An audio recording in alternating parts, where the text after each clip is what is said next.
Welcome to Shorty SuperCoach. What's going on, guys? Bit of a preview tonight. Don't work the Thursdays anymore, and this week was a bit busy, so we went live on the Thursday night. Appreciate everyone who jumped on board. Obviously, a bit of a different night. Did it live for the teams at like 6 o'clock, so not as many of a turnout. Obviously, different day and stuff, but we'll be back live next Tuesday. I haven't had my laptop or away on holidays and that type of thing, so it was good to be back live. Doing the quiz. If you want to catch up with a few of the questions, that's uploaded right now. But the main thing that came out of that was probably what to do with Clayton Oliver. Paddy Cripps was another big one. Luke Davies-Uniacke got a bit of a mention. Can we trust Tim Taranto, etc. So there are a few things I want to talk about today. And yeah, pretty much want to jump into that. We will have a look at the teams. I did that live on the live sesh, and this came up the other day at TAFE too, and I'd love your opinion. Peanut butter, are we crunchy people, are we smooth? I would like to hear these sort of things. Just keep me up at night, so let me know. Personally, Shorty's a bit of a smooth guy, prefer it, but I got a few opinions the other day that crunchy was the way to go, so let me know out there. But in terms of the football stuff, Bailey Smith is back, and Aaron Norton, this one's just come in relatively recently. He is out. Big for the tip, because I didn't know which way to go with the tips with this one. I've landed with St Kilda. But, yeah, bit of health and safety stuff starting to influence the league, which we do not like. Matty Crouch is dropped. That hurts the draft team. Darcy Moore is back. Taylor Adams has not got going this year at all to where he is normally at. Nothing too interesting there. Ladham's out. Hickey back in. Again, the Lions have been ravaged. Whitfield is out. That hurts a few. Hopper comes in. If you're in a draft league, he could be a handy pickup for you right now. Probably not in many teams. I had a lot of people asking what do we do with Whitfield? He's out. Do I hold it? Look, I'd trade him. Look, he's been okay since the changing coach, but he's also thrown in a really poor one in amongst it. And I just think if he's missing some footy now, I'm not sure how long, but I think he's a trade for mine. So I'd be trading him. Rioli is dropped, and also Roses is out, which we'll see in a second. D'Ambrosio is on an extended bench, so I just wonder if a few people's depth is really going to start to be tested. Josh Carmichael named for the Pies, so that's handy. You got Jace Burgoyne sitting there on the bubble as well if we need some defensive coverage down there. Jai Cully also named, but I'd say likely extended bench. Oh, no, he's going to debut. He's in. There you go. So, another option there at 102k. Witherden named, but extended bench. And then, yeah, of course, Clayton Oliver, which we'll dive right into. So my thoughts on Oliver, so far from what I've heard, it's just 1 week. So I'll have a bit of a look, but I've heard it's just the 1 week. I've got to find an article that I can actually access without a subscription. My gut feel is hold, though. So we had a lot of people asking, I can do this, I can do that, which works fantastic. Connor Rosie, etc.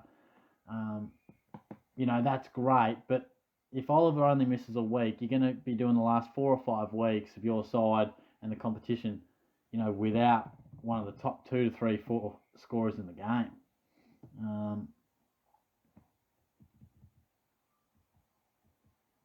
Oliver, okay, let's go down.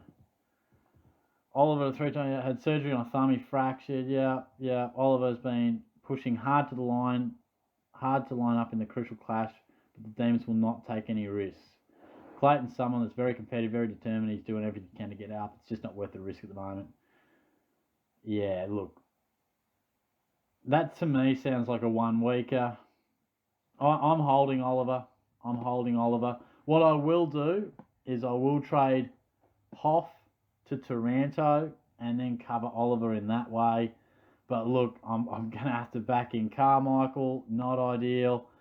And I'm going to have to back in one of these two guys. Again, I've butchered this backline Stewart situation. Just with some of the other concerns I've had, I really thought I could put a fair bit of coin into making that my upgrade. Ideally, I would have had, Oliver in and Martin in. I could upgrade Ware to someone right now.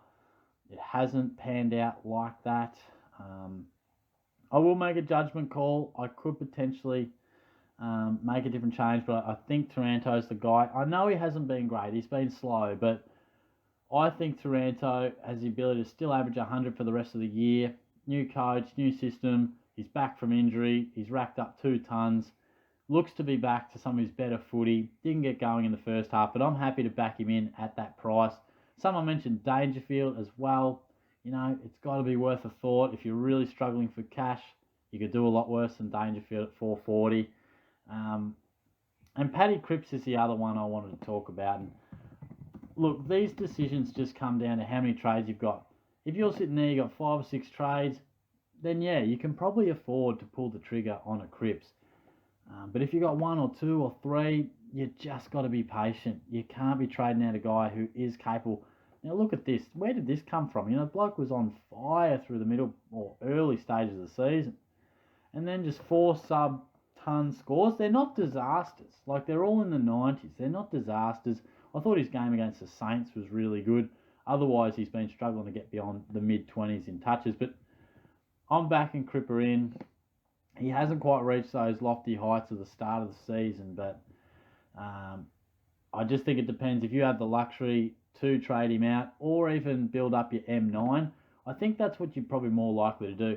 I prefer you to try to get a Jack Steele or, you know, Dangerfield, you know, somebody who's on the drop, you know, than trade out a premium for a premium. I think it all depends how much cash you got, how many trades you got. I prefer you to try and add to a M9 or an F7, whichever way you want to sort of go about it. So there's not too many that jump off the page. I mean, Witts is a guy that's dropped and will drop again, one would imagine. But then again, Walsh is at, you know, a reasonable price for him, and we'll imagine he would probably drop a little bit more. Bailey Smith, if you want to launch at him, maybe in a week or 2, he's got that 67 against the Cats that he's still holding on to. And then Curvis comes back this week, which will help some. You know, a bit disappointing for Goldstein owners, and I have him in draft. I really would have liked him to absolutely dominate the Tigers, but not to be. And look, like I said, at this stage of the season, you know, interest in SuperCoach does start to wane, and there isn't as much to talk about. So I will just sort of wind it up with Luke Davies-Uniacke and a few VC options. I am not really... A few people are like, do I go Cripps to Luke Davies-Uniacke? I don't think so. Like, players ebb and flow throughout the year, and right now we're seeing a bit of a dip from Cripps, and we're seeing a real spike from Davies-Uniacke. But I don't think we want to react to that and trade him in. Yeah, he's been great, but at 560, it doesn't represent too much value. And yeah, the break-even's nice, but you're trading this guy in to be a gun for the last 5 weeks or 6 weeks. So the question you've got to ask, who's going to score more points in the last 6 weeks, Davies-Uniacke or Cripps? I'd be more comfortable backing in Cripps, to be honest. I know he's had a red-hot month or so, but he's also capable of, you know, having some lower scores, and he's still young in a really struggling team. New coach, you'd imagine that only benefits him. But look, I am a bit gun-shy on pulling the trigger on him, but I'm sure some people do like the option. In terms of skippers, I'm very confident to back in Miller in the final game of the round. Might go Rory Laird, little VC. You could look at Jack Steele, McRae, Bontempelli for something a bit unique on the Friday.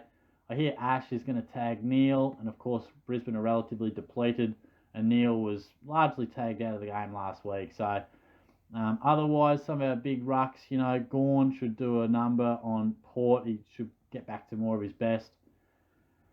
And of course, you know, Sean Darcy, who's he up against? Hickey. Yeah, not too bad. But I think I might just wind that one up. Yeah, I'll wind that up just before it clocks me out. But no, I appreciate all your opinions and your comments. Feel free to chuck anything below. I'll be back for the press conference. Have a good week in SuperCoach, and I hope it treats you well. Thanks, guys.